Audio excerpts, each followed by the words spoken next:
Right, 17 August 2024.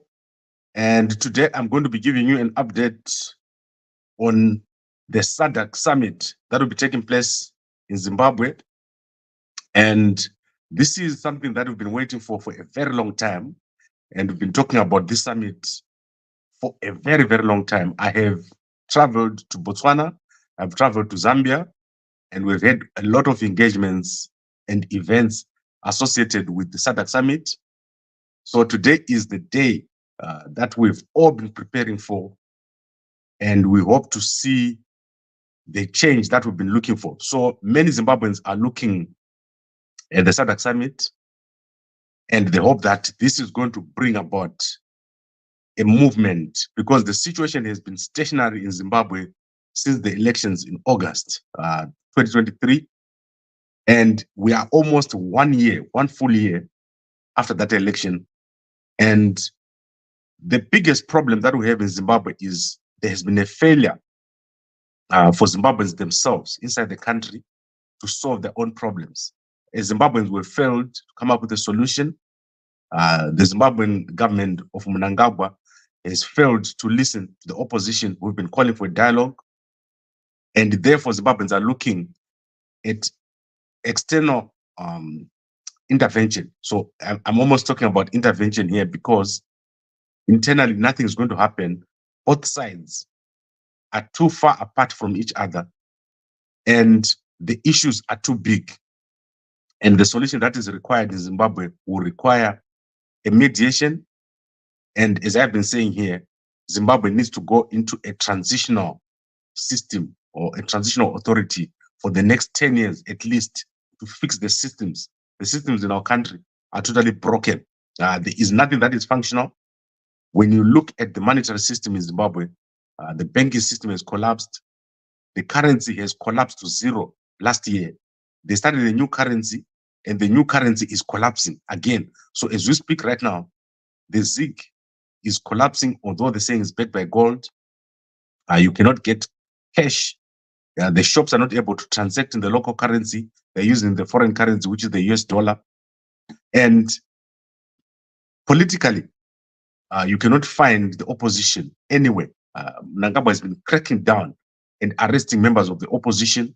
As we speak, 120 people are in jail without trial for the past 60 days, and that is political prisoners. So what has happened is that yesterday, a number of presidents have arrived in Zimbabwe, and this includes Angola, DRC, Lesotho, Namibia, Tanzania, and Swaziland. And today we expect the president of South Africa, President Ramaphosa, is going to be in Zimbabwe today. And President Hakainde Hichilema is expected to be attending this virtually, among other presidents. So there'll be other presidents that are going to attend virtually. As I mentioned, there's not enough accommodation in Zimbabwe for the presidents. The Zimbabwean infrastructure is so poor that there has been no new hotels built in the country for the past 40 years, which can accommodate a president. Zimbabwe has been so stagnant, and we've been talking about it. This is one of the reasons why our country needs change. We need rapid industrialization and development in Zimbabwe, and that has failed. And that is why people are looking at SADC for a solution. The reason why people are looking at SADC is because of the security structure in Zimbabwe, the role of the army, the role of the police, the role of intelligence. This group of people who are in the security structure have been working under the party, ZANU-PF, and they have been interfering with political processes, which is why going forward, that is starting tomorrow, the job begins. A big job is going to begin for us, and specifically for myself. I'm sponsoring the 50-year strategy, and we're going to be pushing for dialogue. We're going to start the process, and you'll be seeing the activities that will take part in here as we start to go out to make dialogue a reality. So this is just a beginning. SADC is just a beginning. The actual dialogue and the transitional system is going to be one of the most difficult things to put in place. And the actual process of bringing about dialogue, it will require a lot of work. That means people going out to talk to different people, to different sides, looking for mediators, and also getting funding. So what we're going to do, starting tomorrow, you're going to see us bring about the documents that we've been working on with a bunch of other guys. We need now to start working on dialogue. Without dialogue, nothing's going to work. And you've seen that there's no protest. I told you guys that there was not going to be any protest. The things that I'm telling you about here, that is what is happening on the ground. I talk to both sides of ZANU-PF and CC and Machamisa.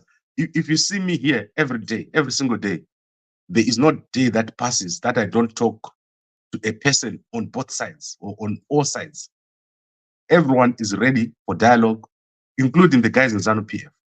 But what we need to do is to make sure that we own this process, we formalize this process, and we understand that the current system that is there in Zimbabwe needs to be ripped and taken off and create a new system. Our country is going to do very, very well, but people have to do some work. There's work to be done to make our country successful. Our country is in a mess right now under Mnangagwa.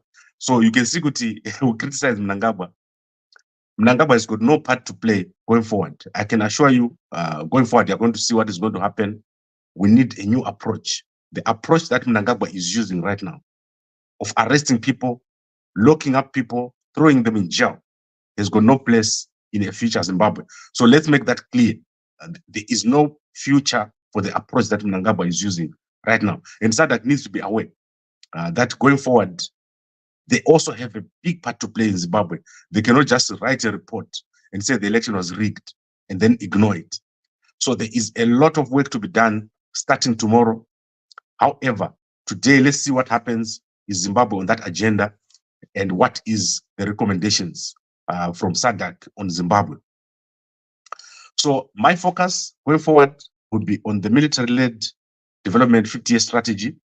We're going to be pushing that strategy, and I'm going to be sponsoring that strategy. We're going to do a lot of work. Next year, 2025, God willing, we're going to be focused purely on that. So that is what we're going to be working on. That is what I will be working on 100% of my time. We need to put in some work on developing our country. And the younger generation in Zimbabwe needs to take over. We need a country that we can be proud of. And this does not come from sitting back, waiting for other people to do it. We need to be hands-on and on the ground. And our country will do well. At the moment, it's not doing well at all. Now, I think I'm done with that portion. Let's watch what happens with SADC today.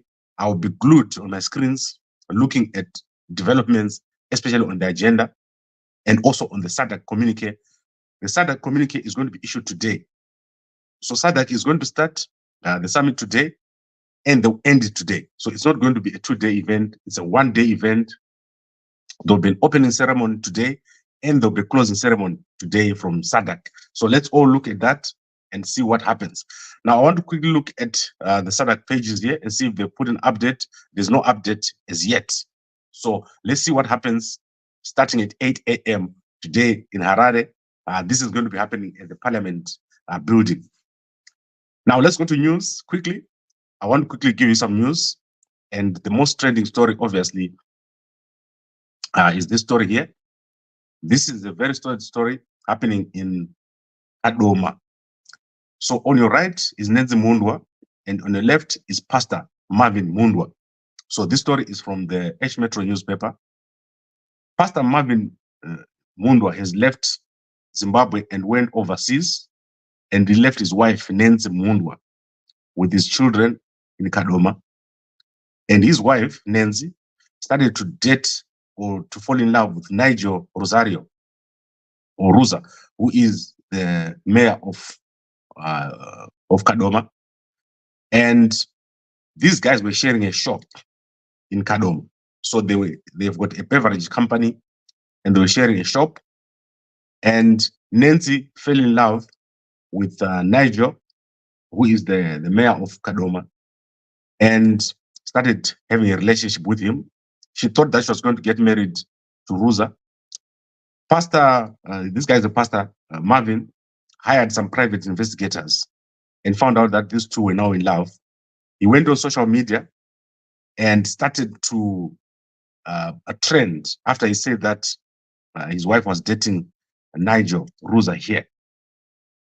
So what has happened is that as an update, Pastor Marvin has received $450 as part of compensation from Nigel for investigations. So the private investigators, whom he paid $3,000.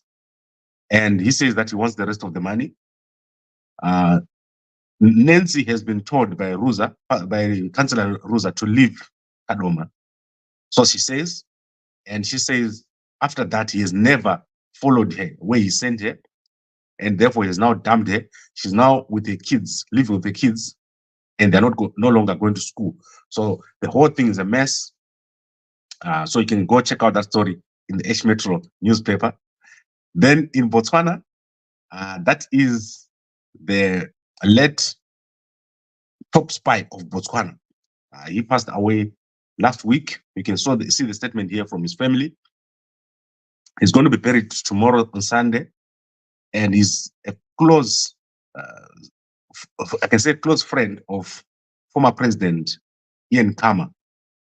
So President Ian Khama says he's not going to come to Botswana for this funeral tomorrow because he doesn't want to be the center of attention. But we all know that President Ian Khama is in exile. He has put himself in exile in South Africa, where he's living, because he says the government of President Masisi wants to kill him.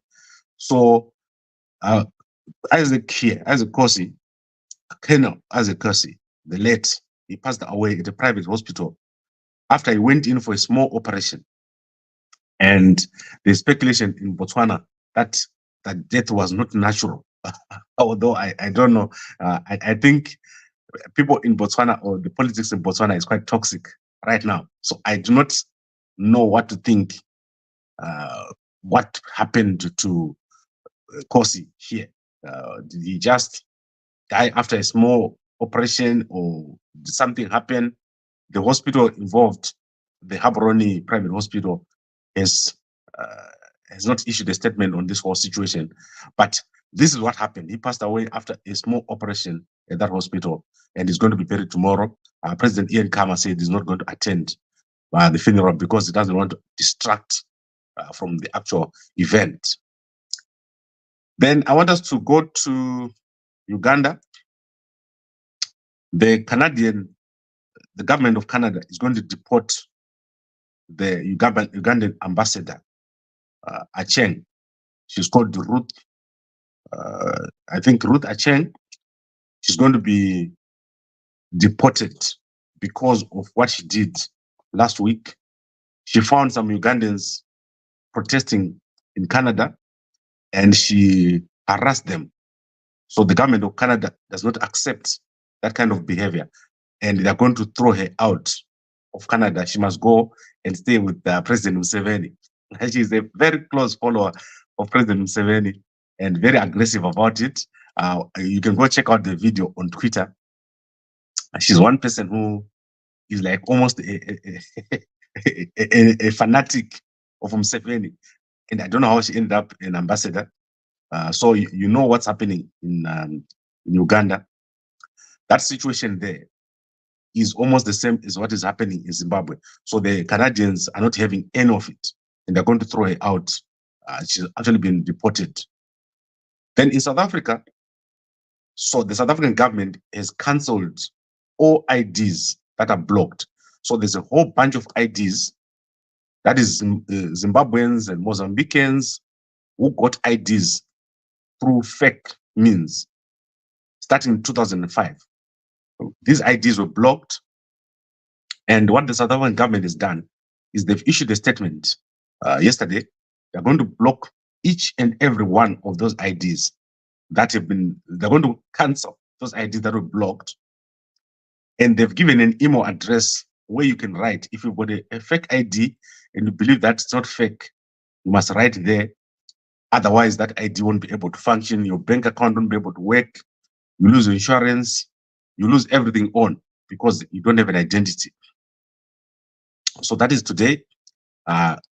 Starting Monday, you won't have that ID.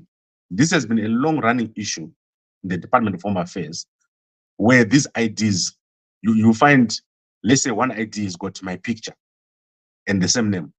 Then you find the same ID with another guy's picture, and it's out there operating. And then you also find IDs of dead people.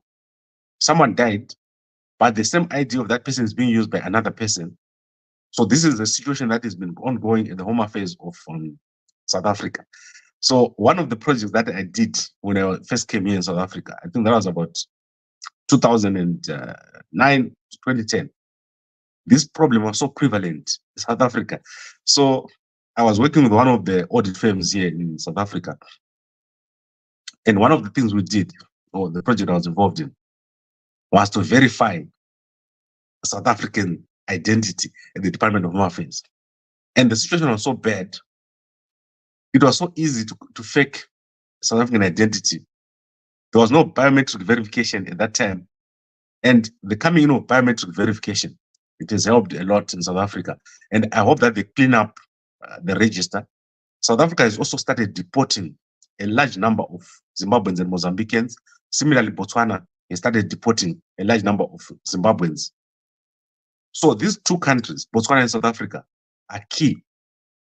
They must not sit there in Harare and play friends with the Mnangagwa and then try to deport the Zimbabweans, because they will keep on having these Zimbabweans coming back. So South Africa and Botswana, they've got a big responsibility in what is happening in Zimbabwe, in the solution. And the solution in Zimbabwe is a booming economy. Zimbabwe's economy needs to do well. And if the economy doesn't do well, Zimbabweans are going to come to South Africa and be involved in criminal activities and be involved in illegal immigration. Illegal immigration is illegal. So don't think that when you're doing illegal immigration, you're not committing a crime. It's criminal to do that. And the South African government under the ANC has not been dealing with this matter of illegal immigration. This needs to be dealt with. But each country must do well. So Zimbabwe must do well. For 44 years, Zimbabwe has been depending on other countries around us. These are the issues that need to be dealt with. And this is what South Africa needs to deal with. This is what SADC needs to deal with. There is no integration, regional integration, without addressing human rights issues. So the government of South Africa, they are responsible for what is happening in Zimbabwe. South Africa has been part of the system that has looked away in Zimbabwe. So we expect the South Africans to take action in Zimbabwe.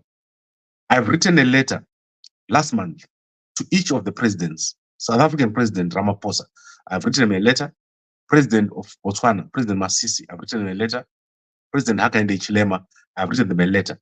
There was a specific reason why we wrote letters to those three presidents. Those three countries are the most impacted by what is happening in Zimbabwe and Mozambique. Zimbabwe and Mozambique are the two countries that have become a problem and a national security threat for the three countries. You see what has happened in Cabo Delgado. You see what is happening right now in Zimbabwe with the arrest of the opposition activists. Those are the issues that the South African government, the Botswana government, and the Zambian government need to be dealing with. You cannot leave those issues. And those are the things that Zimbabweans are looking at SADC to deal with, especially given that there is a report of SIOM right now, which says 17 out of 20 criteria were not met in the last election. So the dialogue that needs to be pushed must be on that communique. There must be a roadmap. And we as Zimbabweans must then go on the ground and work and do the groundwork. Next week, we're going to approach both sides. We're going to approach Mnangagwa and his people. We're going to approach Chamisa and his people. These people need to come on the table, but there needs to be mediation. You can't have a dialogue in Zimbabwe without mediation. And that mediation must result in a transitional system, fix our system rapidly, develop our economy, and make our country a pride. Zimbabwe is so much potential. It's got so much potential to do well. Then let's see if there's anything else here. Let's look at Mugodhi Church. So this is very big. This is the biggest church in Zimbabwe. It's Mugodhi Church.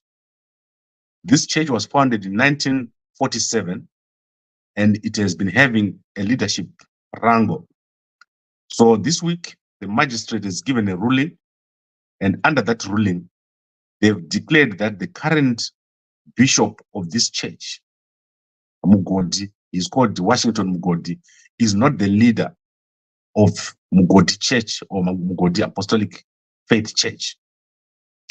They've said that the leader of this church is a 108-year-old man called Munodawafa, Aaron Munodawafa, who is currently based in Gokwe.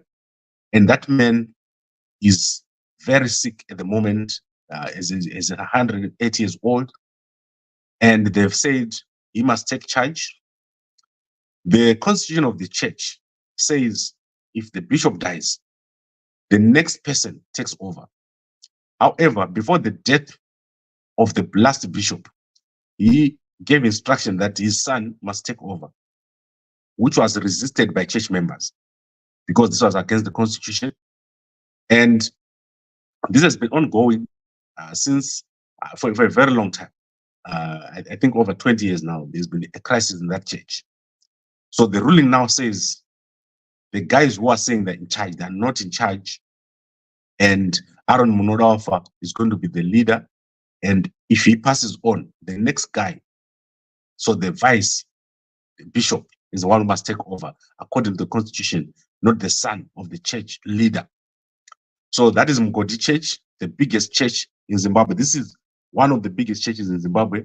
It split from the Rhodesian Church, Apostolic Faith Mission Church, or Apostolic Faith Church in 1947. And it has so many congregants all over Zimbabwe. Then another story that we have here is obviously Bishop Maponga has shared his family here.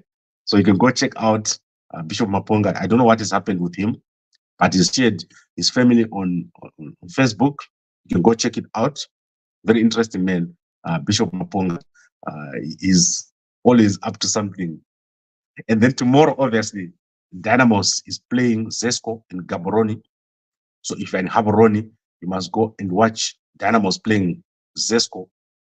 Dynamos has to play outside of Zimbabwe because there is no stadium in Zimbabwe that meets the CAF standards for soccer. So the home ground of Dynamos is now in Botswana. Guys, the situation we have in our country is very bad. We've got a very bad situation in our country. Our country is not developing, it's behind. And we need to fix the situation.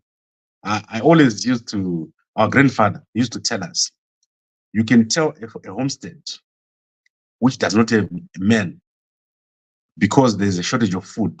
So if you walk around in the villages and you see a homestead where there are no boys, the fields are not prepared, there is no food, there are no cattle, the girls have to go and head cattle with the boys. So Zimbabwe has got men, and we need to show that there are men in the country, show that we are able to fix the situation. We have gotten to a point where Japan is donating food, which means maize, to Zimbabwe. Japan has just made a massive donation yesterday of food to Zimbabwe.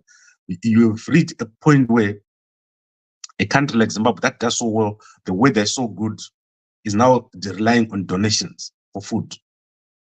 We are failing on everything as a country. And this is not something that you can leave and just ignore. So we need to deal with this situation and deal with it conclusively. So we need to deal with the situation in Zimbabwe. And tomorrow is day one. We need to start working day one. Then Commander say, will it be live? Yes, it will be live. And if you get a link, we'll also go to that situation, to SADC Summit. Koma YouTube says, are you going to Zimbabwe? No, I'm not going to Zimbabwe. I don't want to be arrested and locked up for months. I'm not stupid.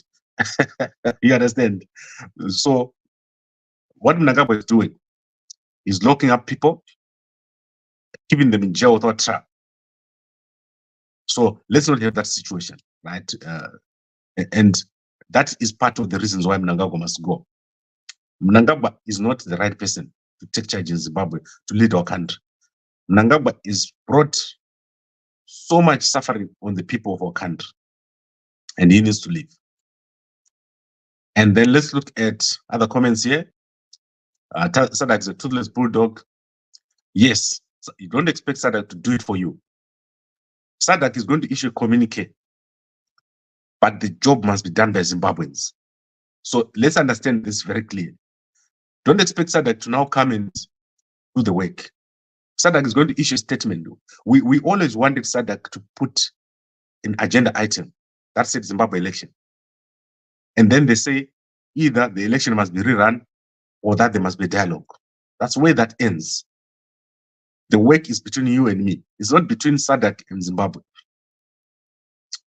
So that's the truth. Let's see other things here. Whatever, but the truth is Gambakwe won't solve Zimbabwe's crisis at all costs. Gambakwe is not the person. you Zimbabweans, all of us. But we're going to play a big part. So the thing is, if you are a prominent person, if you've got a platform, don't keep quiet about these things, be involved. Let's make sure it works. I'm going to be sponsoring the 50-year strategy. I'm going to be sponsoring the dialogue. When I talk of sponsoring is we actively do something about it. We create documents, we take them out to approach the people, and we show you what is going to happen here. So I'm able to do it because you know the history of Gambakwe Media. Gambakwe Media was formed by the NAST SRC.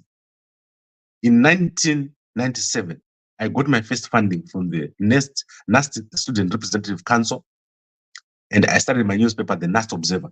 So we are basically part of the student politics and activism. That's why you see me, Kuti, I'm not like other journalists. To my channel, you heard something or you read something. We were there when it all began. When Nelson Chamisa was a student, when Job Scala was a student, when Lenmo Jongwe was there, I was running my newspaper, the NAST Observer. And what we need to do is the new group of leaders that is coming, we must change the trajectory of our country. And we don't want people who just stand around looking smart and putting hands in their pocket. All of us need to work. We need to go out there and get our hands dirty, and we need to reject Mnangagwa's approach. Mnangagwa's approach is dangerous and is taking us backwards. So these are clear statements. I do not lack clarity about Mnangagwa, and I do not lack clarity about what needs to be done in our country. And we need to fix this thing. We need to fix our country, and our country is going to do very, very well.